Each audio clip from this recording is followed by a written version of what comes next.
Hello, friends. Are you watching this alone or with someone? Tell me in the comments. They told me I was so helpful for agreeing to watch their dog. Max, a sweet, aging mutt with cataracts and a waddle that makes him look more like a fur-covered potato than a functioning animal. It wasn't really a request, if I'm being honest. It was presented like an opportunity, like some kind of privilege, like I'd been handpicked for a sacred task. Kendra called it a favor, but her voice had that smug twist at the end, the one she always gets when she's not actually asking you to do something but daring you to say no. And this time, her husband Tom was in the background on speaker, throwing in a too cheerful, "You're a lifesaver," like I was some unpaid assistant, not her blood. I wasn't even mad at first. I mean, it wasn't unusual. I'd always been the reliable one, the one who lived alone, didn't travel much, didn't have a husband or a calendar filled with destination weddings and Pinterest-worthy baby showers. That was Kendra's realm. That's where she thrived. Centerpieces, group chats, spreadsheets, always a plan, always in charge. And Derek, our younger brother, well, he was Kendra's golden project. Ever since he got divorced last year, she'd practically adopted him as her emotional rescue puppy. Suddenly, every weekend was, let's take Derek to the lake. Let's have Derek over for dinner. Let's get Derek back on his feet. I watched from the sidelines, clapping politely like some washed-out theater extra. The kicker, though, the real slap in the face? Kendra didn't just ask me to watch the dog while she and Tom went on a luxury cruise. She invited Derek to come along as their special guest. First-class suite, all-inclusive, 10 days in the Caribbean on some floating palace with endless lobster and white linen dinners, and private excursions with native guides, as she breathlessly described. And me? I was handed Max's feeding schedule and a list of his preferred walking spots, like I was the hired help. She didn't even ask if I had plans. "You're always around," she said, like that was a compliment. "And Max adores you." Translation, "We already decided you're doing this. Don't make it weird." So I said yes. I said it with a laugh too, pretending it didn't bother me, that it wasn't a glaring reminder of how replaceable I'd become in my own damn family. And later that night, sitting on my couch with Max, already asleep at my feet, I poured myself a glass of the cheap red wine I keep on hand for moments of grace, and I let the anger simmer beneath the surface like an old injury acting up in the rain. It wasn't just the cruise. It was the whole history of being overlooked, undervalued, shoved into the corner with a smile. Birthdays forgotten or rushed through, family dinners where I washed the dishes while everyone else argued over who paid for appetizers. The Christmas when I gave Derek a winter coat and he gave me a Starbucks gift card with no balance. All those moments I had pretended not to notice, tucked neatly under the label of being the chill sister. But that week, sitting alone in their over-decorated home filled with live, laugh, love signs and matching his and hers slippers, something in me started to snap loose. On the third night, after taking Max out for his usual slow shuffle around the block, I wandered into their living room and stared at the fireplace mantel, cluttered with neatly framed photos. Wedding shots of Kendra and Tom, vacation pics from Italy, a beaming image of Derek holding up a fish the size of his torso. My face was in some of them, sure, but I wasn't the subject. I was the prop. The "oh yeah, she was there too" face. And the more I looked, the more I realized how little of me there was in this house. I was family, but I didn't live in their narrative. I just popped in occasionally, like a plumber or a pest guy. That night I couldn't sleep. Something had shifted in me, a deep itch I couldn't reach. I sat in the kitchen with their stupidly expensive coffee maker, scrolling through social media, watching stories of their cruise adventures, sun-kissed selfies, fancy dinners, group shots with Derek looking 10 years younger under Caribbean skies. I noticed something else too. I hadn't posted anything in months. Nobody even noticed. My digital silence was just as invisible as my presence in real life. Then I saw it, the final straw. Kendra had posted a photo captioned, "Our little family." It was her, Tom and Derek, on the boat, laughing, tan, radiant. No mention of Max, no mention of me. I shut the phone off. I went back to the mantel, stood in front of those frames, and did something that felt God, I don't know, inevitable. I took one down, just one. I stared at it for a long time, then gently laid it face down on the coffee table. I didn't break it. I didn't scream. I just removed it, like a rotten tooth, quiet and necessary. Then I did another. By the time the sun came up, there were no photos left standing. Not just from the mantel, from anywhere. The hallway, the stairwell, even the fridge magnets. I packed them in a box, every last smiling face, and labeled it in thick marker, storage. And you know what? The room looked better without them. Cleaner, more honest. And that's when I realized something. They hadn't just left me behind. They had never really included me to begin with. So maybe it was time to return the favor, but in my own way. Quiet, sharp, permanent. And just like that, the first match was lit. It's strange how quickly a house stops feeling like someone else's home once their voices are gone. Once the clatter of forced cheer and superficial questions disappear. And you're left with only silence, the quiet hum of the refrigerator, and the occasional shuffle of an old dog who doesn't seem to care who's feeding him, as long as he gets his walk and a piece of chicken from your plate. The first full day after they left, I followed the instructions left in Kendra's precisely printed document. Yes, she made a document, laminated no less, with bolded headings like emergency vet contact and daily routine for Max. And I stuck to it, not out of respect, but because I needed the routine, at least for a little while, to ground me before I decided what the hell I was really doing. But by day 2, I stopped checking the list. Max and I had reached an understanding. He did his slow laps around the neighborhood with occasional pit stops to sniff things I'd rather not describe. And in return, I gave him little pieces of grilled turkey from the fridge and let him nap wherever he wanted. He didn't seem to miss them, and I envied that about him. He wasn't wasting his time wondering why some people get chosen, while others are assigned tasks. He didn't care about cruises or favoritism, or the slow erosion of dignity over decades of being taken for granted. I started to notice the house in ways I hadn't before, the way you notice someone's real personality only after living with them. It was too curated, too sterile, decorated like a catalog, not a place people actually lived in. There was no chaos, no warmth, no fingerprints on anything.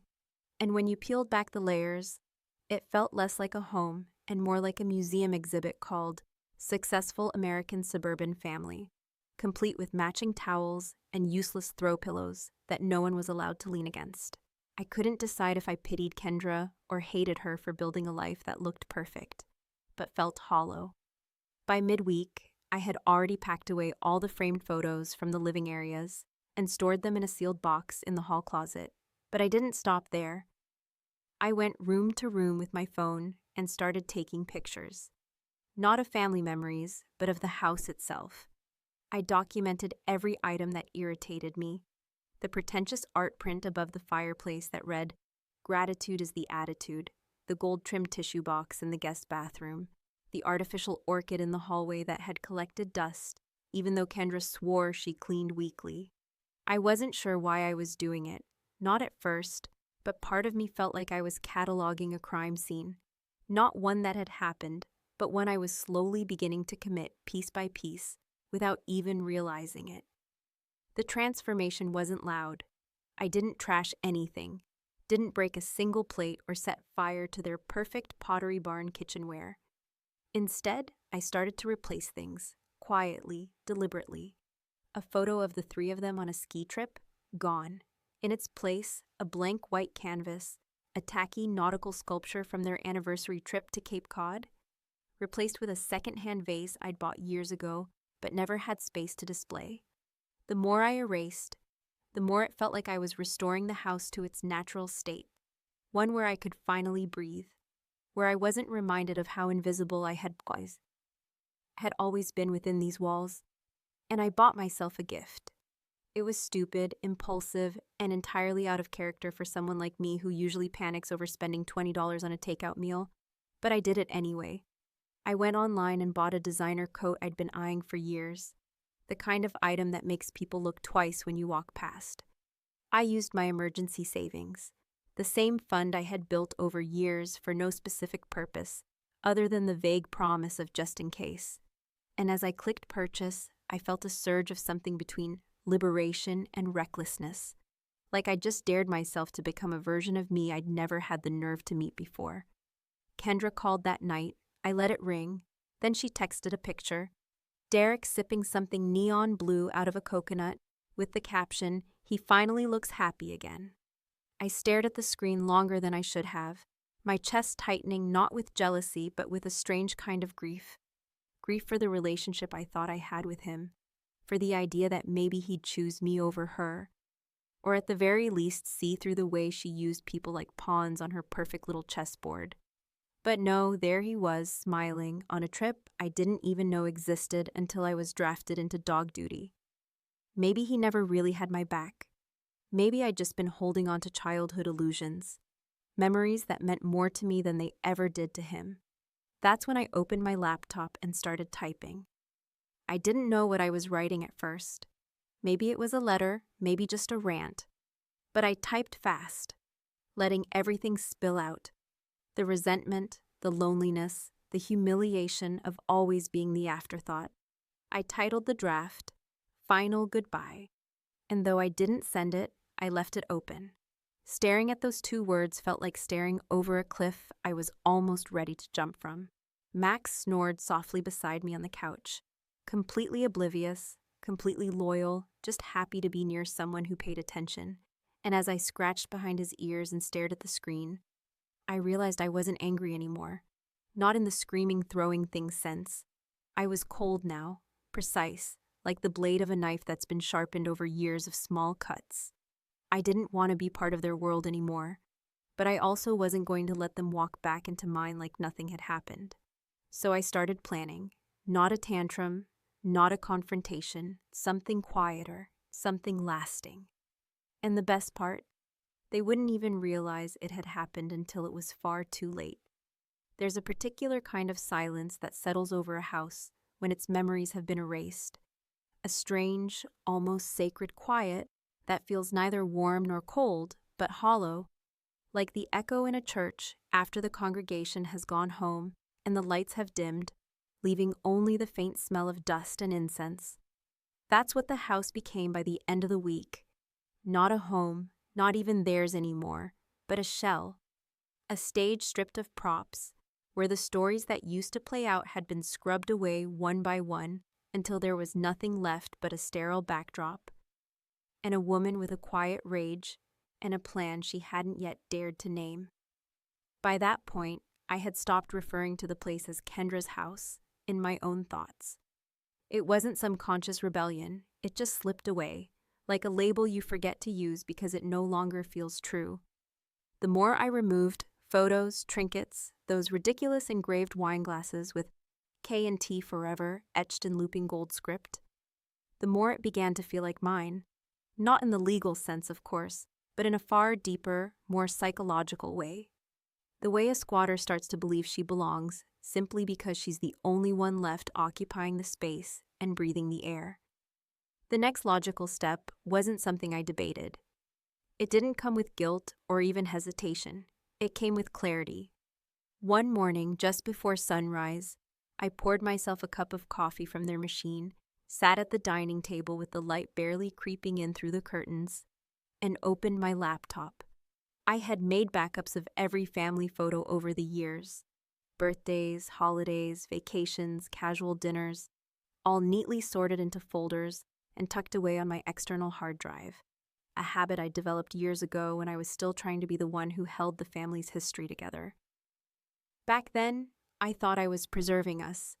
Now I realized I had been preserving them, and all the ways they had overlooked, minimized, and excluded me with 1,000 little grins and empty thank yous. So I began deleting. Not wildly, not in some dramatic fit, but systematically. I opened each folder and scanned every picture with a sharp, critical eye, pausing only to let the resentment settle deep in my bones before moving the files to the trash bin and emptying it with one deliberate click. It felt less like destruction and more like editing, like I was trimming the fat from a bloated narrative that had never truly belonged to me. I wasn't erasing my family, I told myself. I was reclaiming the space they had colonized inside my own mind, the expectations and obligations that had been hammered into me from the moment I was old enough to pour drinks and say, "Of course I don't mind." By mid-morning, I had cleared my cloud storage, disconnected shared albums, and removed myself from group chats filled with hollow emojis and fake concern. I logged into Facebook, an account I rarely used except to confirm birthdays and pretend I still cared about the curated lives of people who had long since stopped checking on me, and went through every single tagged photo. One by one, I untagged myself, deleted posts, unfriended Kendra, Tom, and even Derek, though that last one took longer than I expected. Not because I couldn't do it, but because part of me still clung to some warped belief that he would understand, that he'd reach out and say, "Hey, I see you now," or even just, "Sorry," but he didn't, he never had, so I erased him too. The last step was the hardest, not because it was sentimental, but because it was final. I found an old voice message from our mother, long dead, long sanctified in our collective memory as the only one who had truly loved all three of us without conditions. The message was short, just a quick call she'd made years ago to tell me she was proud of me for helping her clean out the garage, her voice warm and a little tired, ending with, "You deserve more, baby. Don't let them forget that." I listened to it twice, tears welling without ever quite falling, and then I transferred the file to a separate drive, locked it in my purse, and wiped it from the computer. That was the only thing I kept. The house, by then, had begun to feel like something new, a space unburdened by the weight of curated joy and selective memory. I replaced the family portraits with abstract art. Nothing expensive, just prints I found online that made me feel something, solitude, freedom, sometimes even anger, but at least they were mine. I pulled their wedding album from the shelf, stared at the glossy, smirking images of Kendra in her white lace prison, and slid the whole thing into a trash bag, sealed it, and placed it in the garage with the note that said, "Return to sender." That night, as Max curled up in the corner and snored like a broken radiator, I opened a new photo album, completely blank, its pages pristine and untouched.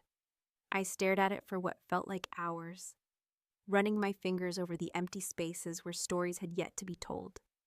I didn't add anything to it, not yet, but the weight of its emptiness felt more honest than any album that had ever sat on Kendra's shelf. And that's when it hit me, not like a revelation, but like a fact that had been waiting all along, hidden in plain sight behind all the performances and expectations. I wasn't just leaving them behind, I was deleting them, not as revenge, not as a tantrum, but as a quiet, surgical correction to a life I no longer recognize.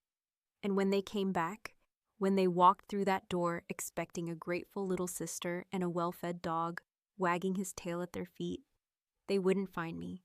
They wouldn't find themselves either, because in this house, in this story, they no longer existed, and every picture lies, except the ones you never take.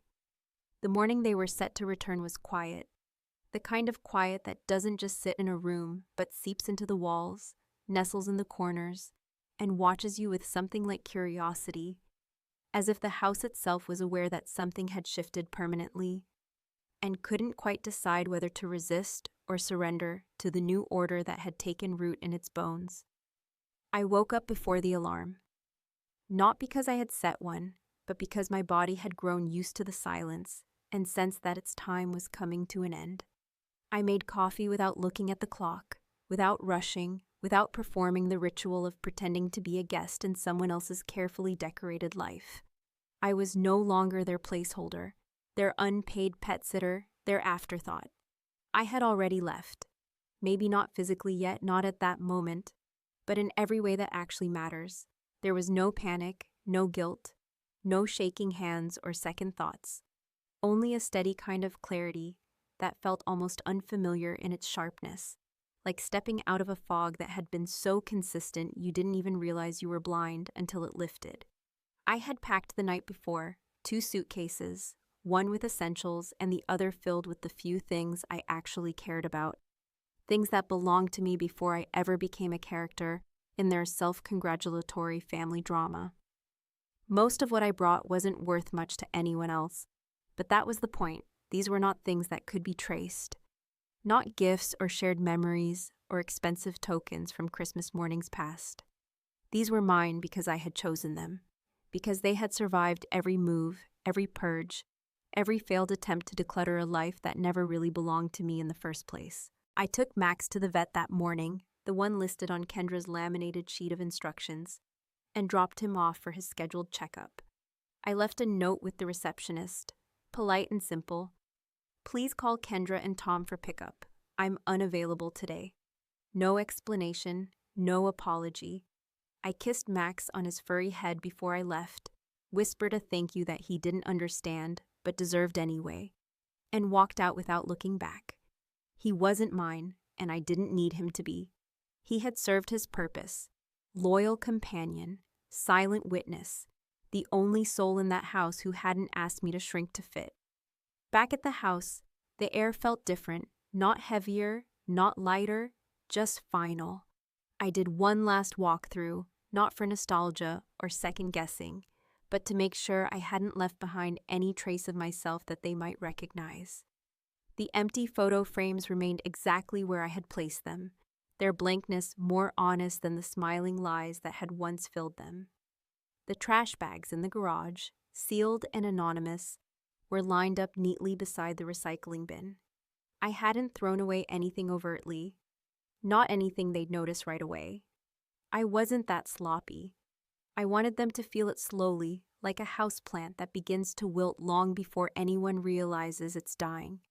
The slow unraveling of memory, the subtle absence of something that should be there but isn't, would eat at them more than any tantrum ever could. I left the key on the kitchen counter, right beside a note that said only, "You won't find me." It wasn't meant to scare them, it was just the truth. They wouldn't find me, not here, not in their phone logs, not in any digital trail they might think they had the right to follow. I had already deleted the shared calendar where I used to mark their dentist appointments and Max's grooming schedule. I had removed myself from every family login, the Hulu account, the Amazon Prime, the digital photo frame app that auto-uploaded memories no one asked me if I wanted displayed. Every string they might have used to tug me back had already been cut. By the time their flight landed, I was already gone, driving north in a rental car with my phone turned off and a new SIM card waiting in the glove compartment. I didn't have a clear destination, not really, just a small cabin in Vermont I had booked under a different name, using prepaid cards and a burner email, not because I thought they'd hunt me down, but because I didn't want them to have even the option of doing so. I wasn't fleeing in the traditional sense. I wasn't running from danger or scandal. I was walking, deliberately, quietly, away from a life that had been carved for me by other people's expectations, and then cemented with years of quiet compliance. The cabin was modest, one room, a wood stove, a view of a lake that probably froze solid in the winter and shimmered like glass in the summer. It wasn't picturesque in the way magazines promised, but it was real and it was mine, and that was enough. I unpacked slowly, not because I was savoring the moment, but because my body still didn't fully trust the freedom I had claimed. I placed the few photographs I had kept, 2 to be exact, on the small windowsill above the sink. One was of my mother, smiling in the backyard of our childhood home, her hair pinned up and a drink in her hand. The other was of me, taken by accident one summer afternoon, where I wasn't looking at the camera, but off to the side, squinting into the sun. I looked tired in that photo, but alive. I didn't call anyone. I didn't post about it. I didn't explain. They would arrive home to a house that looked the same in structure, but wrong in every other way. It would take them hours, maybe days, to notice the missing things. The photos, the subtle shifts in arrangement, the absence of my small touches that had once kept their illusion of normalcy stitched together. Eventually, they'd check in on my apartment, maybe even send someone to knock on the door. They'd find nothing. No pictures of us, no traces of their importance, no hint that I had ever allowed them to occupy space in my world. They might call the police, report me missing, spin some story about mental health or burnout or poor Heather, finally snapping under the weight of her own loneliness. Let them. Let them speculate. Let them rewrite me into their narrative as the unstable one, the lost sister, the tragic figure who couldn't handle reality. It wouldn't be the first time they misunderstood me. It wouldn't be the last. What mattered was that I was gone, not just from the house, not just from their lives, but from the roles they had written for me and expected me to perform without deviation or complaint. And as I stood in that cabin, the cold air biting at my skin through the cracked window, I realized something simple, something terrifying in its clarity. They had always assumed I would stay, and I had finally proven them wrong. That was the only goodbye they deserved. The first time I saw my own face on the local news banner, tucked beneath the headline, "Woman Reported Missing After Family Cruise," I didn't feel fear or guilt or even curiosity about how the story had twisted itself into something public and theatrical. Instead, what I felt was something closer to grim amusement, an ironic sense of validation perhaps, that the people who had once walked past me at family dinners without asking how I was, who had let entire conversations collapse into silence as soon as I stopped doing the emotional heavy lifting, were now scrambling to explain my absence to strangers, baffled not just by where I had gone, but by the fact that I had gone at all. Kendra must have dialed the police within 24 hours of arriving home, once she realized the house was off, once the dog was waiting at the vet without explanation, once the mantel no longer displayed her perfectly posed portraits, and once the lights were still warm from recent use, but the soul of the place had evaporated, taken with it not only the objects, but the oxygen that kept their illusion afloat. I imagined her standing in the kitchen, staring at the note, just 6 words scrawled in black ink. "You won't find me," and I wondered if she read it aloud to Tom, or if she held it in her hand like evidence of something cruel, something ungrateful, something so out of character that it forced her to consider, if only for a moment, that maybe she never really knew me at all. The press coverage was modest. A few articles spun out of curiosity, perhaps sympathy, perhaps obligation, each one stitched with vague statements from concerned relatives and anonymous sources close to the situation. But none of them had a real story. Because, in truth, there was none they could tell. There was no car crash, no suicide note, no online footprint filled with red flags or cries for help. I had simply disappeared, slipped out of their world like smoke from a dying candle, not in tragedy, but in choice. And that is something people struggle to believe. A woman choosing to leave without chaos or crisis, not as an act of desperation, but as an act of preservation. In their version, I was broken. In mine, I had finally been repaired. From my small cabin, I watched the speculation spread with the detached interest of a viewer, watching a show she used to be a part of but no longer recognized. They posted photos of me I hadn't seen in years, cropped images from weddings and birthdays, pictures where I was smiling in that familiar way, the way you smile when you know someone's pointing a camera at you and you want them to believe you're happy, or at least content, or at the very least cooperative. I didn't recognize that woman, not really, not anymore.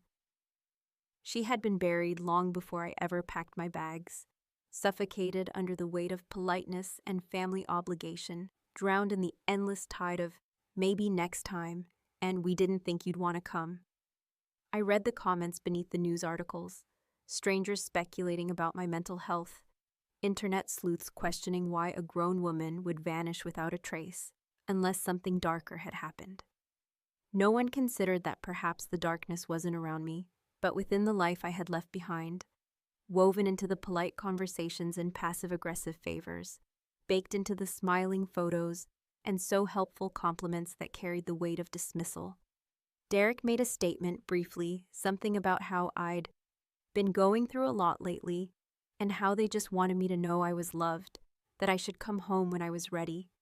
I played the clip twice, not because I missed him, but because I wanted to hear the way his voice cracked on the word loved, as if he wasn't entirely sure if he believed it himself.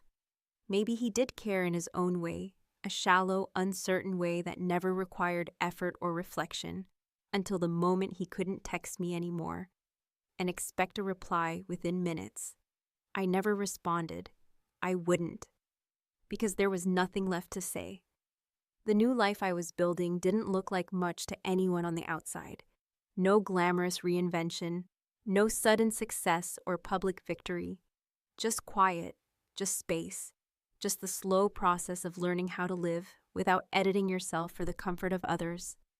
I walked the lake trail every morning, kept a notebook full of sketches and half-thoughts, bought groceries from a town where no one asked questions and no one knew who I used to be.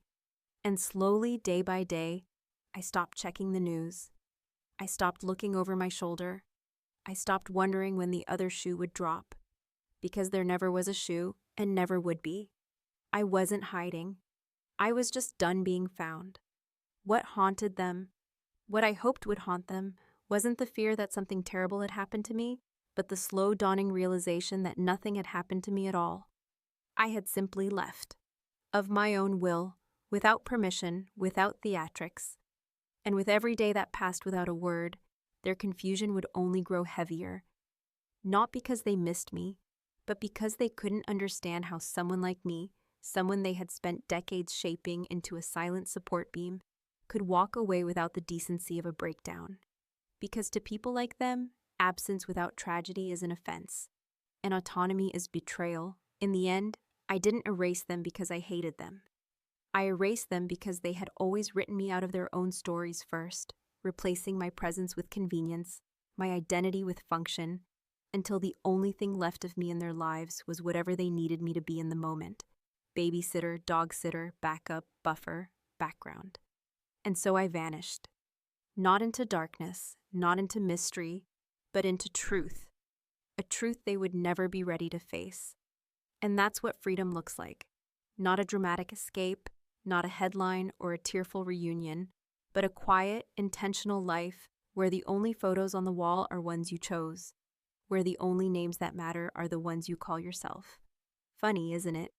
That only when I disappeared did they finally start looking for me, and even now I wonder if they'll ever realize.